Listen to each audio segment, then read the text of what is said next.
एक ऐसा देश जहां सरकारी अधिकारी के कुत्ते को ढूंढने में पूरा सिस्टम लग जाता है। ये वही देश है जहां मंत्री के भैंस के गुम होने पर पूरा थाना इलाके की खाक छान मार देता है। इसी देश में सरकारी बैंक के हजारों करोड़ लेकर लोग हवा में उड़ जाते हैं। और इसी भारत देश में एक गरीब आदिवासी अपनी मृत बहन के कंकाल को कंधे पर लेकर मीलों पैदल चलकर बैंक पहुंचता है, क्योंकि वो जब तक ये साबित नहीं करेगा कि उसकी बहन मर चुकी है, बैंक के खाते में पड़े 16,000 रुपए उसे बैंक वाले नहीं देंगे। बंगाल असम के चुनाव से अगर फुर्सत मिल गई हो तो जरा इस तस्वीर को भी देखिए और सोचिए कि हमने 80 सालों में क्या पाया है। 80 सालों में कतार के आखिरी पंक्ति में खड़े लोगों को हमने क्या दिया है। इस देश में झाल मुरही से लेकर मार्च तक सबकी बातें होती है, लेकिन बातें उनकी नहीं होती जिसके लिए वोट देकर सरकार को चुना जाता है। उड़ीसा से जो तस्वीर निकलकर सामने आई है, उसे देखकर किसी भी भारतीय की आंखों में आंसू आ जाएगा, क्योंकि इस भारत की तस्वीर को शायद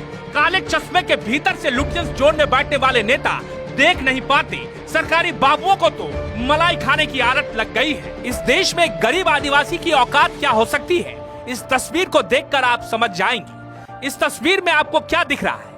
ये जो आदमी है, जो दिखने से ही गरीब दिख रहा है, उसके कंधे पर बोरे में क्या हो सकता है? सोचिए, उस बोरे से जो बाहर दिख रहा है वो क्या है? तो सुनिए, इस गरीब से दिखने वाले आदमी का नाम है जीतू मुंडा। जीतू मुंडा की बहन की मौत 2 महीने पहले हो चुकी थी। उसकी बहन ने उड़ीसा के ग्रामीण बैंक में खाता भी खुलवा रखा था। मरने से पहले उसने अपनी मवेशियों को बेचकर कुछ पैसे उस बैंक खाते में जमा किए थे। क्योंकि जीतू मुंडा की बहन के पति और बेटे की भी मौत पहले ही हो चुकी थी, तो ऐसे में उसका कोई वारिस नहीं था। जीतू मुंडा अपनी बहन के बैंक अकाउंट में जमा पैसा निकालने के लिए उड़ीसा ग्रामीण बैंक पहुंचता है, लेकिन वहां बैंक में मौजूद अधिकारी ये कहते हैं कि उसे सबसे पहले डेथ सर्टिफिकेट लाना होगा, जिससे ये साबित हो कि उसकी बहन की मौत हो गई हो। जीतू मुंडा अनपढ़ है। अब अनपढ़ क्यों है, इस पर लंबी बहस हो सकती है, क्योंकि जीतू मुंडा जैसे करोड़ों ऐसे भारतीय हैं जो ग्रामीण इलाकों में रहते हैं, जंगल पहाड़ पर बसते हैं और पीढ़ी दर पीढ़ी से अनपढ़ ही होते आए हैं, तो इनकी बात तो फिलहाल किसी चुनाव में नहीं सुनाई देता है। तो कहानी को आगे बढ़ाते हैं। जीतू मुंडा बार बार बैंक की चक्कर काटता है, लेकिन हर बार उसे बैंक से यही जवाब सुनने को मिलता है कि वो डेथ सर्टिफिकेट लेकर आए, तभी वो बैंक खाते से पैसा निकाल पाएगा। हार कर जीतू मुंडा एक फैसला लेता है। वो अपनी बहन की मौत को साबित करना चाहता है, इसलिए वो सीधे कब्रिस्तान जाता है, जहाँ 2 महीने पहले उसने अपनी बहन को दफनाया था। उसके मृत शरीर को बाहर निकालता है। 2 महीने में वो शव कंकाल में तब्दील हो चुका था। उसे वो बोरे में डालता है और अपने कंधे पर लेता है और 3 किलोमीटर पैदल चलकर ग्रामीण बैंक के बरामदे तक पहुंचता है। उस ग्रामीण बैंक के बरामदे में वो शव रख देता है।